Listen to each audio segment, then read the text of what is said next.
விஜய் சேதுபதி மற்றும் நித்யா மேனன் நடிச்சு வெளியாகிற தலைவன் தலைவி படத்தை பத்தி தான் பார்க்க போறோம். படத்துடைய கதாநாயகன் விஜய் சேதுபதியும் கதாநாயகி நித்யா மேனனும் கணவன் மனைவி. இவங்களுக்கு கை குழந்தையா ஒரு மகளும் இருக்கிறாங்க.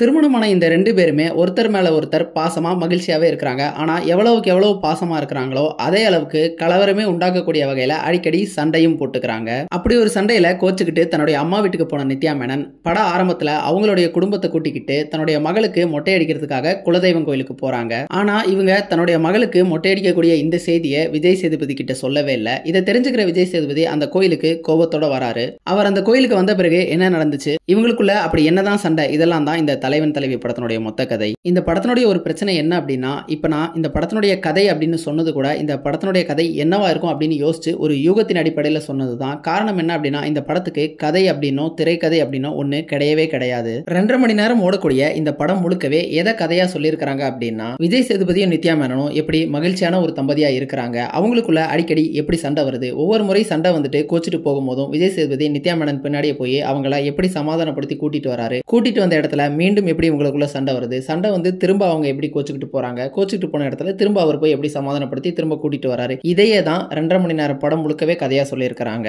பிரிவில் இருக்கக்கூடிய கணவன் மனைவி எப்படி சேர்ந்தாங்க அப்படிங்கிறது தான் இந்த படத்தினுடைய அடிப்படை கதையா இருந்திருக்கணும். இந்த ஒரு கதையை எவ்வளவுக்கு எவ்வளவு சுவாரஸ்யம் இல்லாம சொல்ல முடியுமோ அவ்வளவுக்கு அவ்வளவு சுவாரஸ்யம் இல்லாமலே சொல்லியிருக்கிறாங்க. இந்த மாதிரி ஒரு கதையை பண்ணும்போது இன்னைக்கு இருக்கக்கூடிய கணவன் மனைவி உறவுல என்னென்ன நடைமுறை சிக்கல் இருக்கு அப்படிங்கறத யதார்த்தமா சொல்லியிருக்கணும். இல்ல இந்த ஒரு கதையை நான் முழுநீள காமெடி திரைப்படமா தான் சொல்ல போறேன் அப்படின்னு முடிவு பண்ணிட்டா இந்த ஒரு கதைக்குள்ள என்னென்ன முரண்கள் நகைச்சுவை காட்சியா பரிமளிக்கிறதுக்கு தகுந்த காட்சிகள் அப்படிங்கறத தெரிஞ்சுக்கிட்டு அதுக்கேற்ற மாதிரி திரைக்கதையை வடிவமைச்சிருக்கணும். ஆனா இந்த படத்துல ஒரு நகைச்சுவை திரைப்படம் கொடுக்கணும் அப்படின்னு முடிவு பண்ணதோடு சரி, இவங்க நகைச்சுவையா வச்சிருக்க காட்சிகள் எல்லாமே பாத்தீங்க அப்படின்னா நமக்கு சிரிப்பை வரவழைக்கினா கூட பரவாயில்ல, நமக்கு நிறைய இடங்கள்ல கோவத்தையும் எரிச்சலையும் தான் வரவழைச்சது. உதாரணமா சொல்லணும் அப்படின்னா, இந்த படத்தினுடைய தொடக்கம் ஒரு கோவில்ல ஆரம்பிக்குது. கோவில்ல ஆரம்பிச்ச பிறகு வழக்கமா பாண்டியராஜ் படங்கள்ல பண்ற மாதிரி இந்த படத்தினுடைய முக்கியமான கதாபாத்திரங்கள்லாம் யார் யார் அப்படிங்கறத பேர் போட்டு அறிமுகப்படுத்துறாங்க.